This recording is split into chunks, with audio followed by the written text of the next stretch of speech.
जय हिंद, जय भारत। ये नारा है हमारे नेता सुभाष चंद्र जी बोस का, जिनका आज जन्मदिन है। 23 जनवरी को हर वर्ष उनका जन्मदिन मनाया जाता है। तो आज 23 जनवरी 2021 है। तो सुभाष चंद्र जो बोस जो थे, हमारे देश का एक महान नेता थे और स्वतंत्रता सेनानी थे।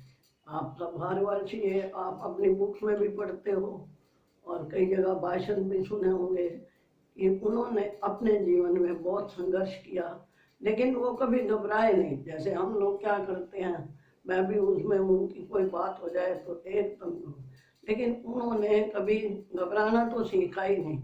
तो वो एक बहादुर नेता थे और स्वतंत्रता के लिए उन्होंने अपनी जान तक भी दे दी। तो उनका जो जन्म था 23 जनवरी 1897 को उड़ीसा के कटक शहर में हुआ। और इनके पिता जो जानकी नाथ जी थे, वो एक वकील थे और उनकी ये जानकी नाथ पिता का नाम है, और माता जो थी प्रभावती, वो दत्त परिवार से थी, लेकिन एक अनुशासनशील थी और एक धार्मिक प्रवृत्ति की नारी थी।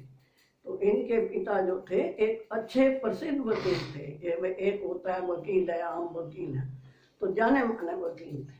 अब सुभाष चंद्र बोस ने जो है कटक से ही, ये जहाँ पैदा हुए थे वहीं से ही अपनी मैट्रिक की परीक्षा पास की और उसके बाद ये कलकत्ता में प्रेसिडेंट कॉलेज में इन्होंने दाखिला लिया।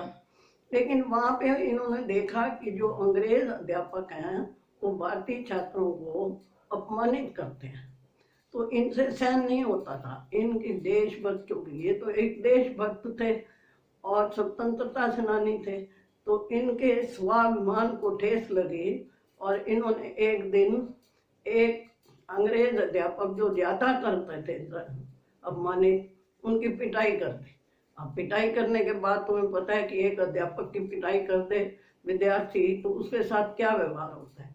लेकिन उस समय क्या था, अंग्रेजों ने तो इसको जो है कॉलेज से निकाल दिया।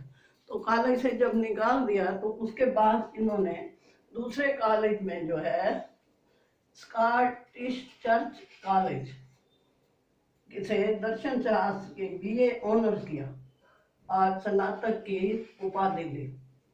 अब उस समय प्रथम श्रेणी में जो है आना बहुत बड़ी बात होती थी।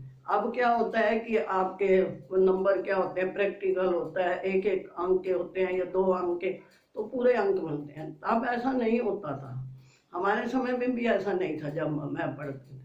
तो अब तो नंबर 90%, 99, 90, 100 भी आ जाते हैं। लेकिन उस समय इनकी बहुत बड़ी बात थी कि बीए ऑनर्स किया और फर्स्ट क्लास में किया था। उसके बाद ये इंग्लैंड चले गए और कैम्ब्रिज विश्वविद्यालय से टी-प्रोस की डिग्री ली, आईएससी की परीक्षा भी की। लेकिन ब्रिटिश सरकार का जो अत्याचार देखे इन्होंने, तो इन्होंने उसका विरोध किया और ये अपनी आईएससी की नौकरी छोड़कर भारत वापस आ गए। ये 1920 में भारत जब वापस आए, उस समय महात्मा गांधी का असहयोग आंदोलन चल रहा था स्वतंत्रता के लिए। लेकिन ये इन्होंने भी गांधी जी के साथ उस आंदोलन में शामिल हुए, कांग्रेस में शामिल हो गए। लेकिन गांधी जी के साथ इनके विचार मेल नहीं खाए, क्योंकि वो तो अहिंसा के पुजारी थे। अब ये कहते थे अहिंसा से कोई चीज देता नहीं है, जब कोई देता नहीं है तो उसे छीन के लो। अब अहिंसा द्वारा तो छीन ही नहीं जाती, तो इसलिए इन्होंने कांग्रेस से छोड़ दी। वैसे ये कांग्रेस के अध्यक्ष भी रहे हैं। और उसके बाद इन्होंने जो है बंगाल में जो है देशबंधु चित्तरंजन दास जो थे, वो असहयोग आंदोलन के नेता थे, तो ये भी उस समय नेता बने और कई बार ये जेल गए। अब जेल में जो है दीनबंधु से प्रभावित होकर इन्होंने उसे अपना राजनीतिक गुरु मान लिया। अब जेल में बहुत कष्ट मिले इनको, लेकिन ये घबराए नहीं और इनको भारत से निकाल कर भारत की जेल से मांडले जेल भी भेज दिया गया था। और जब द्वितीय महायुद्ध हुआ तो इनको अपने ही घर में नजर बंद कर दिया गया। नजर बंद भाई, बाहर बिल्कुल नहीं निकलना। लेकिन सुभाष चंद्र बोस जो थे ये बचपन से ही बहुत ही विवेकशील थे, तीक्ष्ण बुद्धि थी और चालाक भी थे, काम निकालने का तरीका जानते थे। तो उसका प्रयोग करके तो नेताजी जो थे, हम इनको नेताजी कहते हैं, वेश बदलकर जेल से भाग गए। और ये वहां से कहाँ गए? पेशावर में गए। फिर उसके बाद और वेश बदल लिया, पठान वेश बदल लिया। वहां से फिर ये जर्मनी गए और जर्मनी से वहाँ पे हिटलर और ये जो और नेता थे उनको मिले। फिर उसके बाद ये टोक्यो, जापान, सिंगापुर आए। फिर इन्होंने देखा कि भाई इस तरह बात नहीं बनती, तो इन्होंने भारतीयों की एक आज़ाद हिंद फौज जो थी बनाई और उसकी बागडोर इनके हाथ में थी। और अंग्रेजों की सेनाओं में इन्होंने आज़ाद सेनाओं को हराया और फिर भारतीय सीमा में प्रवेश किया। मतलब किस तरह ये वहां से चले और पेशावर गए, जर्मनी गए, इस तरह घूमते घामते वेश बदल बदल के आज़ाद हिंद फौज जब बन गई तो उसके बाद जो है इन्होंने अंग्रेजों के सेनाओं को हरा के सीमा में, भारतीय सीमा में प्रवेश किया और दिल्ली चलो और जय हिंद का नारा दिया। अब ये जो नारा है हमारा जय हिंद, ये तो अब तक का ही एक राष्ट्रीय नारा बन गया। पर उस समय ये एक प्रेरक मंत्र था कि जय हिंद का नारा। राष्ट्र प्रेम के प्रतीक थे ये और देश की खातिर सर्वोच्च बलिदान करने वाले, क्रांति की मशाल, युवाओं के आदर्श नेता,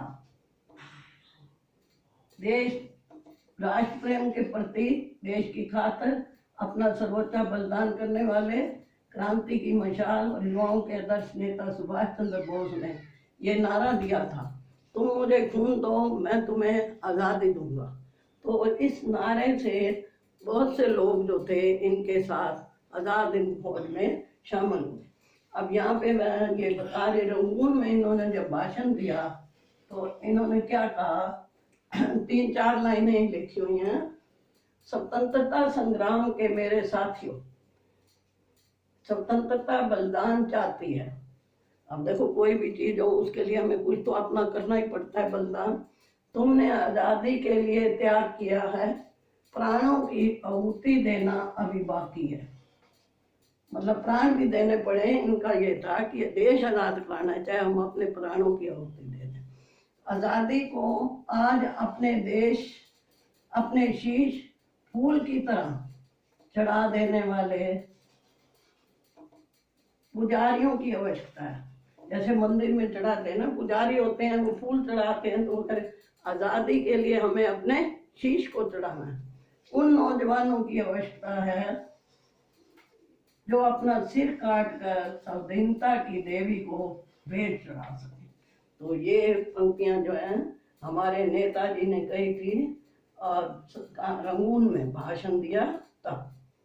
तो अब नेताजी जो थे उनके 1939 में एक विमान दुर्घटना में निधन हो गया, ऐसा कहा जाता है। सबूत तो पता नहीं, लेकिन जो हमारे देश में उसको कहा लिखा हुआ है जो इतिहास में वो यही है।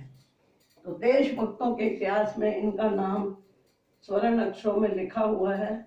इनकी वाणी बहुत ओज थी और आकर्षक थी, तभी तो भारतीयों के हृदय में अपनी वाणी से इन्होंने राष्ट्र प्रेम जगाया।